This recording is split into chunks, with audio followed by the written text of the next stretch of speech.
لوگ کیا کرتے ہیں، والدین میں سے کسی کا انتقال ہو گیا تو ان کی ساری زندگی کی نمازیں کاؤنٹ کرتے ہیں کہ کون کون سی نمازیں انہوں نے نہیں پڑھی ہیں، پھر علماء کرام سے رابطہ کرتے ہیں کہ حضرت میرے والد کے ذمے مثال کے طور پر 3000 نمازیں تھیں، تو کیا شرعی طور پر ان کا فدیہ مجھ پہ دینا لازم ہے؟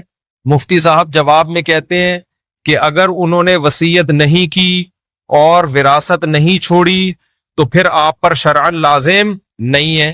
پھر بندہ یہ پوچھتا ہے مفتی صاحب سے، اگر میں خوشی خوشی یہ دینا چاہوں تو کیا میرے والدین کو فائدہ ہوگا؟ مفتی صاحب جواب میں کہتے ہیں ہاں، جملہ مکمل کریں، ہوگا۔ پھر جو پوچھنے والا ہے وہ کہتا ہے میرے ذمے لازم تو نہیں ہے، لیکن اگر میں دوں گا تو امید ہے میرے والدین سے عذاب ہٹ جائے۔ پھر اس کے دل میں یہ بات آتی اگر نہیں دیا تو عذاب ہوتا رہے گا۔ تو بتاؤ دنیا میں کون ہے جو ماں باپ کو عذاب میں دیکھنا چاہے؟ اس کا نتیجہ یہ نکلتا ہے کہ عملی طور پر وہ یہی سمجھتا ہے کہ مجھے دینا ہے۔ نہیں آئی سمجھ میں بات؟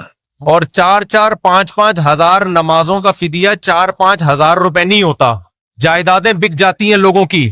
اس لیے میں جب یہ مسئلہ پبلک کو بتاتا ہوں تو میرا بتانے کا اسٹائل تھوڑا سا چینج ہوتا ہے، کیونکہ شریعت کے مزاج کے خلاف ہے۔ شریعت چاہتی ہے کہ والدین کی وراثت اولاد میں تقسیم ہو، وہ فائدہ اٹھائیں اس وراثت سے۔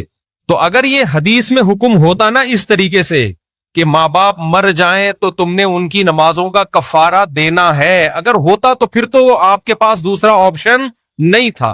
حدیث میں ایسا کوئی آرڈر ہے نہیں۔ تو اس لیے مسئلہ یہ ہے کہ اگر ماں باپ نے اپنی نمازوں کی وصیت کی ہے تو پھر جتنی جائیداد چھوڑی ہے اس میں 1/3 میں وہ وصیت پوری کی جائے گی، 1/3 میں، کیونکہ ان کو یہ رائٹ تھا کہ زندگی میں 1/3 یعنی 33.3% کی وہ وصیت کر سکتے تھے، وہ تو پھر آپ نے ویسے ہی کرنی ہے۔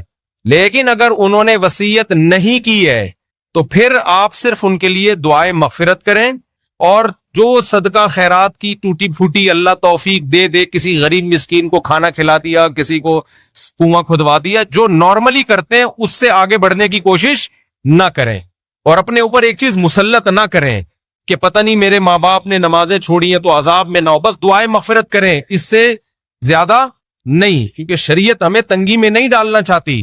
تو اب وہ چونکہ ان کی نمازیں گئیں، وہ اب جو ہے نا وہ سزا تو متعین ہے، اب دعائیں مغفرت کے علاوہ آپ کے پاس کوئی آپشن نہیں ہے، تو اب لاکھوں کروڑوں روپے اس میں دینے کی ضرورت نہیں ہے، اور یہ ٹینشن نہ لیں آپ، بس دعائیں مغفرت کریں ان کے لیے۔ سمجھتے ہو کہ نہیں سمجھتے؟ تو ہوتا ہی ہے نا کہ جب پریکٹیکلی کوئی مفتی پبلک میں رہتا ہے تو اس کو پتا ہوتا ہے کہ اس کے سائیڈ ایفیکٹ کیا ہیں، تو یہ بہت زیادہ لوگ حرج میں آئیں گے، کیونکہ نمازیں تو آج کل بہت سے لوگ شارٹ کر رہے ہیں۔ کون کون اپنے ماں باپ کی فدیے دیتا رہے گا ساری زندگی بیٹھ کے؟ وہ تو فدیوں میں ہی ساری آدھا ہو جائے گا بیچارہ، اتنی زکاتیں نکالے گا، اتنے فدیے دے گا کہ خود کل لوگوں سے فدیے لے رہا ہوگا۔ تو اس لیے اب آپ کے پاس سوائے توبہ استغفار کے کوئی آپشن نہیں ہے، تو اب وہ نمازیں چھوڑ دی، بس توبہ کرو، اللہ معاف کر دے، اللہ سے امید ہے آپ دعائیں جاندار طریقے سے کرو، اللہ سے امید ہے اللہ معاف کر دے گا، اور نارملی جو صدقہ خیرات ایصال ثواب کے لیے کر سکتے ہو وہ کرو۔ قضائے عمری کی نماز، اس زمانے میں بعض مذہبی اسکالرز نے یہ کہنا شروع کر دیا ہے کہ قضائے عمری لازم نہیں ہے، ہر گناہ توبہ سے معاف ہو جاتا ہے، تو نماز اگر قضا ہو گئی، جان کر کسی نے قضا کر دی تو اب توبہ سے معاف ہو جائے گی۔ اور وہ یہ دلیل دیتے ہیں کہ بھائی ہمارے پاس کوئی حدیث ایسی نہیں ہے جس میں پتہ چلتا ہو کہ نمازیں جب ہزاروں لاکھوں آپ کے ذمے ہوں تو قضا پڑھنا بھی ضروری ہے، ایسی ہمارے علم میں کوئی حدیث نہیں ہے۔ یہ ان لوگوں کا دعویٰ ہے اور ان کی دلیل ہے جو کہتے ہیں کہ قضائے عمری لازم نہیں ہے، لیکن پوری امت کا اجماع رہا ہے ماضی میں کہ جب بھی آپ کے ذمے نماز قضا ہوگی آپ پر توبہ بھی لازم ہے اور نماز کی قضا لوٹانا بھی لازم۔ امام احمد ابن حنبل اس کے قائل ہیں کہ اگر آپ نے جان کے نماز قضا کر دی تو صرف توبہ کرنی پڑے گی، قضا نہیں کرنی پڑے گی، لیکن اس کی وجہ یہ نہیں ہے کہ قضا لازم نہیں ہے۔ وہ کہتے ہیں جب جان کے نماز قضا کر دی تو آپ اسلام سے ہی خارج ہو گئے، کافر ہو گئے، نکاح بھی ٹوٹ گیا۔ تو جب کافر سے مسلمان ہو گئے تو جس کافر نے نمازیں چھوڑی ہیں اس پہ نمازیں تھوڑی لازم ہوتی ہیں۔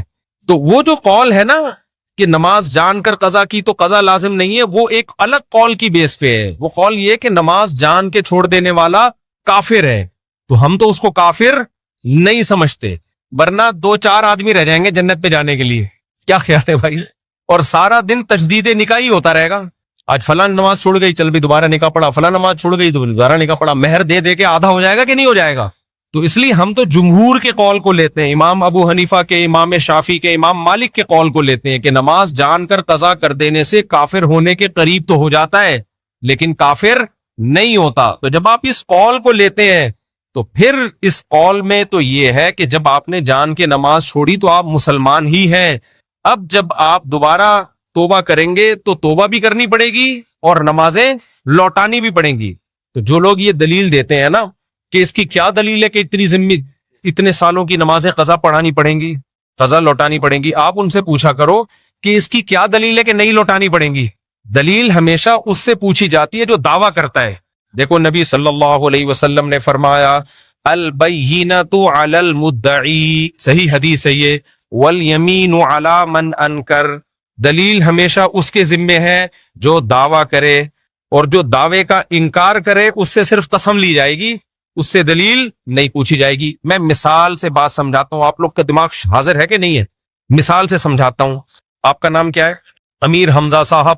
میں نے کورٹ میں کیس کیا کہ امیر حمزہ نے مجھ سے 2 لاکھ روپے لے کے کھا گیا ہے، دے نہیں رہا. امیر حمزہ 2 لاکھ روپے لے کے مجھ سے کھا گیا، دے نہیں رہا. میں ان کو کورٹ میں گھسیٹ کے لے گیا. کورٹ نے پوچھا امیر حمزہ کیا تو نے مفتی صاحب سے 2 لاکھ روپے لیے؟ امیر حمزہ کہے گا کہ میں نے نہیں لیے. میں نے جج صاحب سے کہا جج صاحب اس سے پوچھو اس کے پاس کیا دلیل ہے کہ میں نے اس کو 2 لاکھ روپے نہیں دیے. اس کے پاس کیا دلیل ہے؟ گواہ پیش کرے کہ اس نے مجھ سے 2 لاکھ روپے نہیں لیے. جج نے اس سے پوچھنا شروع کر دیا بتا بھائی تیرے پاس کیا دلیل ہے کہ تو نے نہیں لیے. تو جج کو دماغی علاج کی ضرورت ہے یا نہیں ہے؟ ویسے تو ججوں کو ہوتی، استغفر اللہ، یعنی جج کو دماغی علاج کی ضرورت ہے یا نہیں ہے؟ اس سے پوچھ رہا ہے کہ تیرے پاس کیا دلیل ہے کہ تو نے نہیں لیے. ابے نہیں لینے کی دلیل نہیں ہوتی، دلیل اس پہ ہوتی ہے دیے ہیں. جج مجھ سے پوچھے گا تمہارے پاس کیا دلیل ہے کہ تم نے دیے ہیں، تم گواہ لے کر آؤ.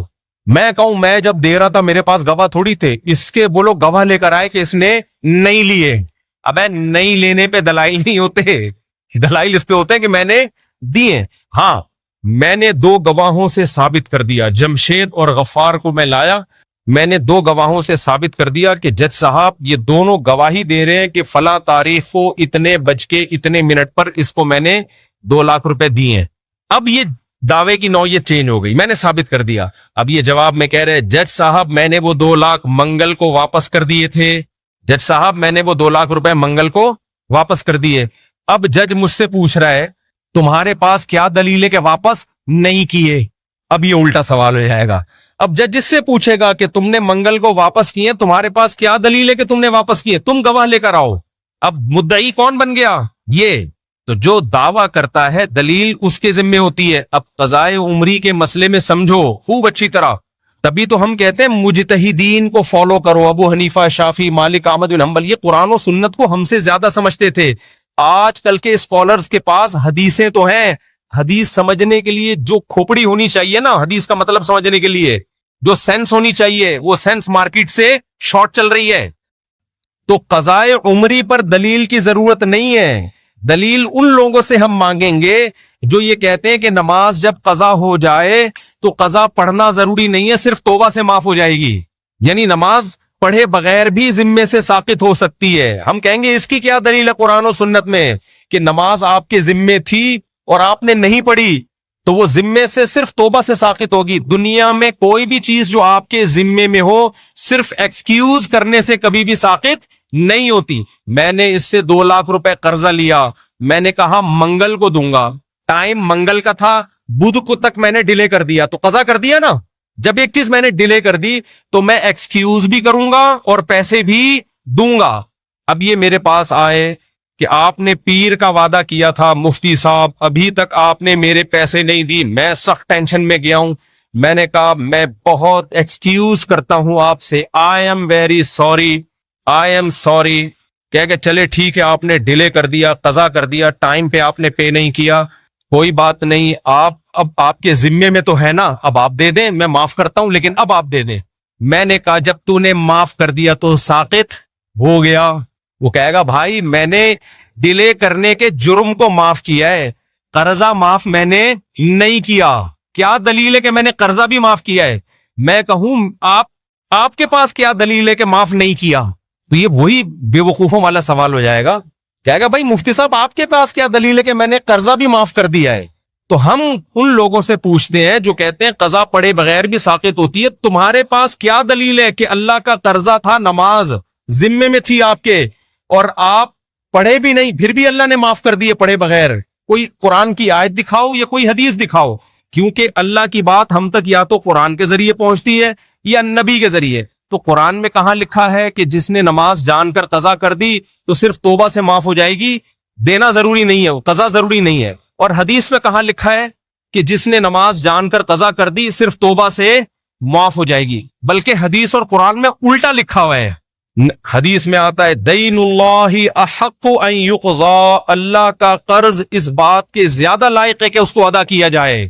نبی سے جب بھی نماز قضا ہوئی ہے, چاہے جان کر ہوئی ہو, آپ ظاہر ہے جان کے ویسے نماز قضا نہیں کریں گے, لیکن جنگ میں آپ سے نماز قضا ہوئی, غزوہ خندق میں 4 نمازیں قضا ہوئی ہیں, تیروں کی برسات تھی, آپ نماز پڑھ نہیں پائے تھے, اور اس وقت اللہ نے سفر میں نماز کیسے پڑھی جائے یہ طریقہ بھی نہیں بتایا تھا کہ جنگ میں کیسے نماز پڑھی جائے, تو اس لیے آپ کی نماز قضا ہو گئی.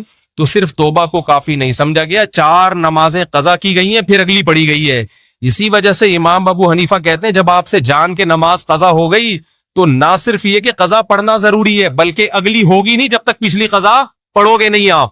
ہاں جب نمازیں بہت زیادہ ہو جائیں تو پھر ترتیب ساقط ہو جاتی ہے. اچھا یہ لوگ ایک دلیل اور دیتے ہیں, بھائی جب اتنی ساری نمازیں آپ کے ذمے آ گئیں, 10 سال کی نمازیں, 20 سال کی نمازیں, تو وہ صرف توبہ سے معاف ہوں گی, قضا پڑھنا ضروری نہیں ہے. اور اس کی دلیل وہ یہ دیتے ہیں کہ ما جعل علیکم فی الدین من حرج, اللہ نے دین میں تنگی نہیں رکھی ہے. 20 سال کی نمازیں پڑھنا ٹینشن کا کام ہے یا نہیں ہے؟ تو اللہ تو کہہ رہے دین میں ٹینشن نہیں ہے.